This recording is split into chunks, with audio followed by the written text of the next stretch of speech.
Tamil Nadu state ഗവൺമെൻറ്റിൻ്റെ ചെന്നൈ ആർക്കൈവ്സിൽ ഒരു 8 കൊല്ലം മുൻപ് 2017 ഞാനവിടെ റിസർച്ച് ചെയ്യുമ്പോൾ യാദൃച്ഛികമായി അവിടുത്തെ ഡച്ച് ഫയലുകളിൽ ചിലത് കാണാനിട വന്നു.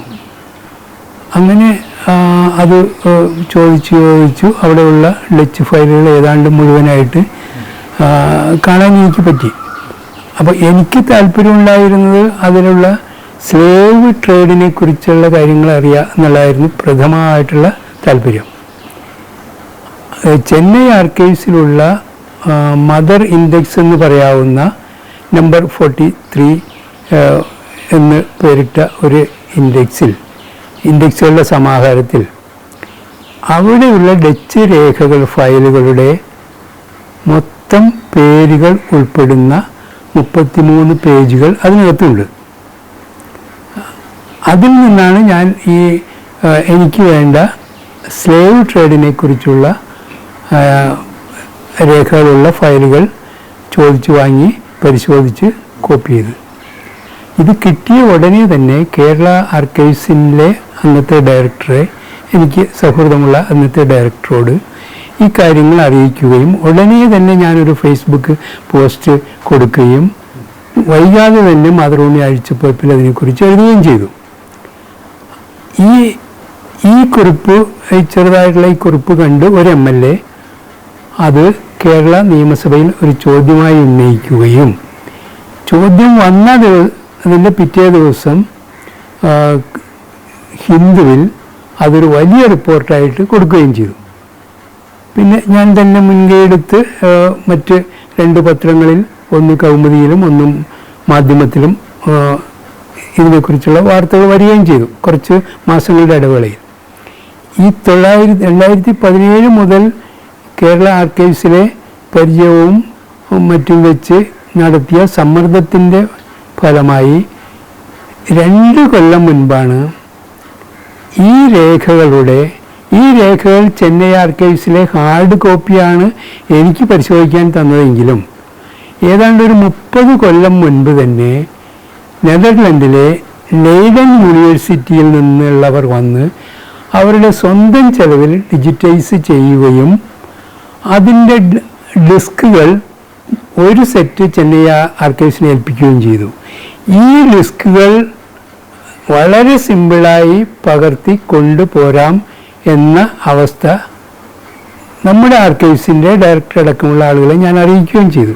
പക്ഷേ വർഷങ്ങളോളം അത് നടപടികളില്ലാതെ വന്നു. വെറും 2 കൊല്ലം മുൻപാണ് കേരള ആർക്കൈവ്സിലെ 2 ഓഫീസർമാർ ചെന്നു ആ ഡിസ്കുകൾ ഡിജിറ്റൈസ് ചെയ്തിട്ട് 3 പതിറ്റാണ്ടിനപ്പുറമായ ആ ഡിസ്കുകളുടെ കോപ്പി എടുത്ത് കേരള സ്റ്റേറ്റ് ആർക്കൈവ്സിൻ്റെ ഡയറക്ടറേറ്റിലേക്ക് എത്തിച്ചിരിക്കുന്നത്.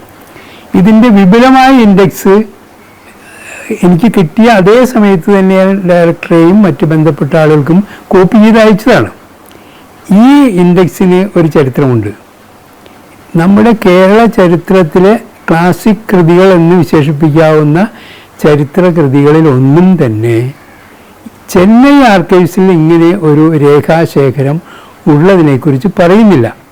പക്ഷേ സർദാർ KM പണിക്കരുടെ മലബാർ ആൻഡ് ദ ഡച്ചിൽ 1931 പബ്ലിഷ് ചെയ്ത ആ പുസ്തകത്തിൽ അദ്ദേഹം ഞാൻ ഈ വളരെ പിൽക്കാലത്ത് കണ്ടതും ആർക്കൈവ്സ് ഡയറക്ടർ അടക്കമുള്ളവർക്ക് കോപ്പി ചെയ്ത് കൊടുത്തതുമായ ആ ഇൻഡെക്സ്, അതിൻ്റെ പേര് പ്രസ് ലിസ്റ്റ് എന്നാണ്.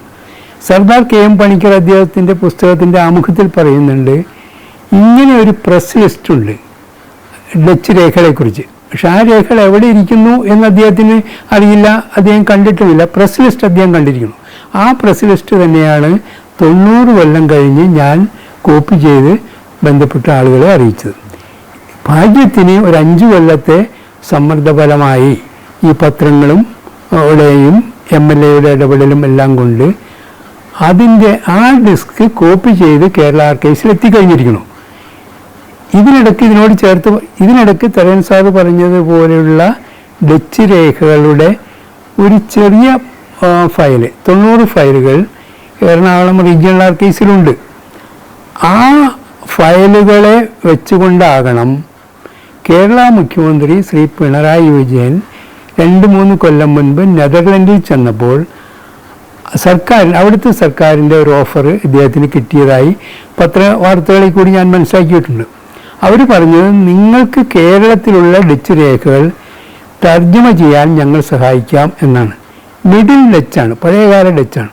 അതിന് സഹായിക്കാം എന്ന വാർത്താ പത്രങ്ങളിൽ ഞാൻ കണ്ടു. അപ്പോൾ കഴിഞ്ഞ ദിവസം ഈ പഴയ പത്രവാർത്ത വെച്ച് മുഖ്യമന്ത്രിക്ക് ഞാനൊരു അപേക്ഷ അയച്ചിട്ടുണ്ട്. അങ്ങേക്ക് കിട്ടിയിരിക്കുന്ന ഓഫർ ഉപയോഗിച്ച് ഇപ്പോൾ എറണാകുളം ഡയറക്ടറേറ്റിൽ, ആർക്കൈവ്സ് ഡയറക്ടറേറ്റിൽ എത്തിയിരിക്കുന്ന ഡച്ച് രേഖകളെ, ആ ഡച്ച് രേഖകൾ എറണാകുളം റീജിയണൽ ആർക്കൈവ്സിലുള്ള 90 ഫയലുകൾ അല്ലാനും അത് 1642 ഫയലുകളുള്ള, നേരത്തെ സൂചിപ്പിച്ച പ്രസ് ലിസ്റ്റിലുള്ള ആ ഫയലുകളാണ്. എൻ്റെ ഒരു പ്രാഥമിക കണക്കൂട്ടിൽ തന്നെ 3.5 ലക്ഷം പേജുകളെങ്കിലും അതിൽ വരും. അത് ഏറ്റവും ചെറിയ കണക്കാണ്. കാരണം അതിനകത്ത് ഡയറി എന്ന ടൈറ്റിലുള്ള ഒരു ഫയൽ ഉണ്ടെന്നിരിക്കട്ടെ, ഉണ്ട് താനും. ആ ഡയറിക്ക് 60-70 വർഷത്തെ ഡയറി ആയിരിക്കും. 10,000 പേജുകൾ വരുന്നതായിരിക്കും. അപ്പോൾ എൻ്റെ പ്രാഥമികമായി കണക്കൂട്ടലിന് ഒരടിസ്ഥാനവും ഇല്ലയെന്ന് സമ്മതിക്കുന്നു. അതിനേക്കാൾ വളരെ വലിയ നമ്പറായിരിക്കാം ആ പേജുകൾ. ഡച്ച് ഭാഷയിലുള്ള ഈ രേഖകൾ മുഖ്യമന്ത്രിക്ക് നെതർലാൻഡ് സർക്കാർ കൊടുത്തിരിക്കുന്ന ഓഫർ വെച്ച് ട്രാൻസ്ലേറ്റ് ചെയ്യിച്ചാൽ മാത്രമേ നമ്മുടെ ഗവേഷകർക്ക് തിരുവനന്തപുരത്ത് നിന്ന് അത് ഉപയോഗപ്പെടുത്താൻ കഴിയൂ. ഇപ്പോഴും ആർക്ക് വേണമെങ്കിലും ഡയറക്ടറേറ്റിലെ കമ്പ്യൂട്ടറിൽ അത് പ്ലേ ചെയ്ത് കാണാം. ഞാൻ പരിചയപ്പെടുത്തി വിട്ട ഒരു PhD സ്റ്റുഡൻ്റ് അത് കണ്ടു കഴിഞ്ഞിരിക്കുന്നു. പിന്നെ അവിടുത്തെ ബന്ധപ്പെട്ട ഓഫീസറും എന്നോട് പറഞ്ഞു അത് നിലവിൽ വന്നു കഴിഞ്ഞു അവിടെ. ഇനി ഒരു ഡിസ്ക് കൂടിയേ ചെന്നൈയിൽ നിന്ന് പകർത്താനുള്ളൂ. ബാക്കി എല്ലാ കോപ്പികളും, അതായത് 1642 ഫയലുകളിൽ മഹാഭൂരിപക്ഷവും എത്തിക്കഴിഞ്ഞു. ഇത് ഞാൻ കണക്ക് കൂട്ടിയപ്പോൾ 1657 മുതൽ 1825 വരെയുള്ള 168 കൊല്ലത്തെ ക്രോണിക്കൽ സ്വഭാവത്തിലുള്ള, നാൾവഴി സ്വഭാവത്തിലുള്ള ഫയലുകളാണ്. അതിൻ്റെ പ്രസ് ലിസ്റ്റിൽ നിന്ന് തന്നെ നമുക്ക് വ്യക്തമാണ്. ഒരു ഭരണകൂടം 168 കൊല്ലം അഭിമുഖീകരിച്ച എല്ലാ ദൈനംദിന പ്രശ്നങ്ങൾക്കും രേഖകളുണ്ട്. അതാണ് നമുക്കൊരു സമ്പത്തായിട്ട് നമ്മുടെ മുന്നിലെത്തിയിരിക്കുന്നത്.